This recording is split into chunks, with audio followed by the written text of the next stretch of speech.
Discussion का आगाज कहीं और से करेंगे, मगर उस मैच पे ही हम चल दौड़े बिकॉज एक बहुत बड़ा डिसीजन जो कि पाकिस्तान क्रिकेट बोर्ड और पंजाब गवर्नमेंट के बीच में एक इशू था, वो इशू सॉल्व हुआ and eventually Pakistan super league has schedule जहां जहां जिन जिन वेन्यूज पे प्लान थी वहीं हो रही है। दो के बहुत सारी बुरी हेडलाइंस बनी पिछले 3 दिनों में, but eventually whatever ends well is well.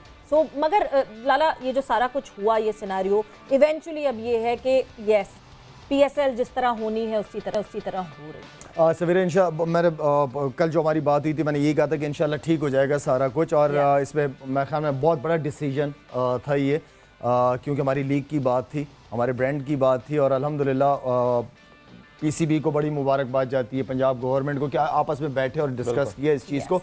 लेकिन मैं समझता हूँ कि इसमें जो सबसे इम्पॉर्टेंट रोल था वो मोहसिन बेग साहब का रोल था, बहुत ही इम्पॉर्टेंट रोल था, उन्होंने बड़ा रोल अपना निभाया है, जिसकी वजह से ये पॉसिबिलिटी बनी है सारी। हाँ बिल्कुल, कुछ लोगों के नाम ज्यादा आ रहे होते हैं बट कुछ पसे पर्दा लाला बहुत इंपॉर्टेंट काम रोल प्ले कर रहे होते हैं। बिल्कुल जी, चलें जी, that is very good. And I think वो जो एक अनसर्टेनिटी वाला एलिमेंट था वो अब खत्म हो गया। हमारा जो बड़ा डिस्टिंग्विश पैनल है वो भी बड़ी परेशानी का इस पर ज़ाहिर करता है। एवरीवन जिससे आप लाहौर में बात कर रहे थे, yes there are traffic issues, Pindi में मार्केट बंद हो जाती है, सब कुछ हो जाता है, लेकिन बहरहाल आई थिंक उसकी जो cost of not having PSL in your city शायद उससे जो है वो ज्यादा होती। सो चलें जी, all is well that ends well. Exactly.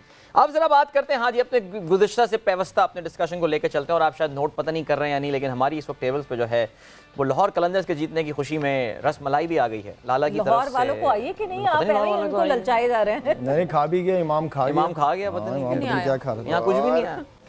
तो ये इमाम घर से खाना लाया था? हम घर से लेके आते हैं। मैं घर से लेके आता हूँ ना करें, कुछ नहीं मिलता। लाहौर में तो जो बेकरी खुली होती थी ना वो भी इन्होंने क्या है बंद हो गई है। अरे पहले जो बिस्किट आ जाते थे वो भी बंद हो। यार ये लाला ये सही नहीं हो रहा लाहौर अच्छा में। हुआ आपने मुझे बता दिया, मैं अब इतने आगे मुझे डायरेक्टर इन्होंने बनाया है समा का, तो बस ये तो आपने जो है ना ये गया काम कर दिया तो लाहौर में है वो। हाँ लाला मैंने पहले दिन से कहा था कि यहाँ बस कुछ ना रख, एक प्लेट जो है ना वो शनवारी तिक्के की रख दिया करें बस। देखिए सिर्फ पानी रह गया है। भाई ये ज्यादती है ना। दोपहर में मिसबा दुम्बे को माफी दे दिया कर। अच्छा जी, अंदर जो है ना देखें, अंदर पेट को तो नहीं पता दोपहर है कि भाई हमारे ना प्रोड्यूसर बहुत परेशान हो रहे हैं कि ऐसा ना हो कि कोई बहुत बड़ी फरमाइश आ जाए और खर्चा ज्यादा हो जाए। आ जाए भाई। हाँ जी, बिल्कुल ऐसे ही है। इरम जरा आपसे बात करते हैं। आई थिंक लाहौर कलंदर्स की जहाँ ज़ाहिर है हम तमाम खिलाड़ियों को हम देख रहे हैं कि परफॉर्म भी कर रहे हैं और ऐसा लग रहा है कि एज ए यूनिट वो क्लिक कर रहे हैं, लेकिन इंडिविजुअल स्पेशली जब आप जाते हैं तो एक प्लेयर जिससे एक्सपेक्टेशन काफ़ी ज़्यादा थी, और ये सवाल मैं अपने बाकी पैनलिस्ट पे भी लेकर जाऊँगा, that is Haris Rauf. Because अब तकरीबन 5 मैचेस जो हैं वो 4 मैचेस हारिस खेल चुके हैं, अब तक सिर्फ 3 विकेटें हारिस ने जो है वो हासिल की हैं, और उनकी जो एवरेज रही है वो 51 की रही है, और जो इकोनॉमी रेट रहा है वो तकरीबन कोई 10.25 साढ़े 10 के इकोनॉमी रेट से जो है ना वो बॉलिंग कर रहे हैं। So where is Iram your assessment, पहले आपसे मैं जानना चाहूँगा, what's your assessment, where is Haris missing the trick, कहाँ गलती हो रही है उससे अभी? अच्छा, जैसे हम अभी पिछले दिनों बात कर रहे थे, टॉप 5 बॉलर्स की बात कर रहे थे, तो उसमें मैं हारिस रऊफ को बहुत ज़्यादा मिस कर रही थी। जैसे आपने पहले बैटिंग का भी पूछा था, तो उसमें भी मैंने 1-2 बैटर का नाम लिया था, बाबर आजम का कहा था, तो बॉलिंग में भी मैं हारिस को मिस कर रही हूँ, क्योंकि जिस तरह के मेरे ख्याल में वो बहुत एक अच्छे बेस्ट बॉलर हैं, और जिस तरह से उनकी पेस है, सबसे ज़्यादा उन्हीं की पहले मैंने पेस देखी थी, फिर उसके बाद ये एहसानुल्लाह और ये सब आए हैं, हसनैन, नसीम। तो मैं चाहती हूँ कि हारिस रऊफ जो हैं वो परफॉर्म करें, और उन्हें करना चाहिए। बाकी उसके अलावा यही है कि शाहीन अच्छी बॉलिंग कर रहे हैं और बाकी बॉलर्स अच्छा कर रहे हैं, तो इस तरह से लाहौर को इतना, मुझे कह लें कि हारिस रऊफ के परफॉर्म ना करने से इतना नुकसान नहीं हो रहा। हाँ, अगर बाकी बॉलर्स भी नहीं करते तो फिर मुझे लगता है कहीं नुकसान हो सकता है।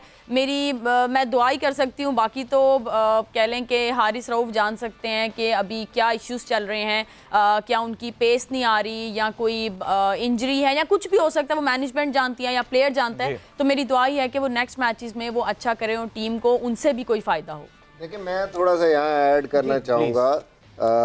हम पिछले मैच में शाहीन की भी बात कर रहे थे, शाहीन अभी वहाँ नहीं है, 5 आउट हैं, तो उस टाइम मैं ये पॉइंट उस टाइम भी हाईलाइट करना चाहता था, लेकिन नहीं हो सका कि ये ऐसे बॉलर हैं हारिस, शाहीन, क्योंकि इस स्टेज पे T20 में हर मैच नहीं होता कि जहां आप 4 या 5 आउट करते हैं, लेकिन ये ऐसे बॉलर हैं कि इनको आप दूर नहीं रख सकते। ये एंड पे जब आप टूर्नामेंट आपका जाएगा ना, तो ये कहीं ना कहीं टॉप 2 या 3 में होंगे, या हो सकता है शाहीन नंबर 1 भी हो, क्योंकि कोई ऐसी गेम आ जाती है 2 कि जिसमें ये 5 या 4 आउट करेंगे, और शाहीन ने कर दिए कल एकदम, वो 5 से 10 पे चला गया। बिल्कुल। तो बाकी जो बॉलर हैं एहसानुल्लाह हैं या वो उनकी गेम्स पहले आ गई, लेकिन डेफिनेटली इस क्वालिटी के बॉलर कहीं ना कहीं ऐड ऑन करेंगे। और मुझे लगता है हारिस की बॉलिंग कल बहुत अच्छी थी, डिफ़िकल्ट सिचुएशन में उसने आके बॉल की है।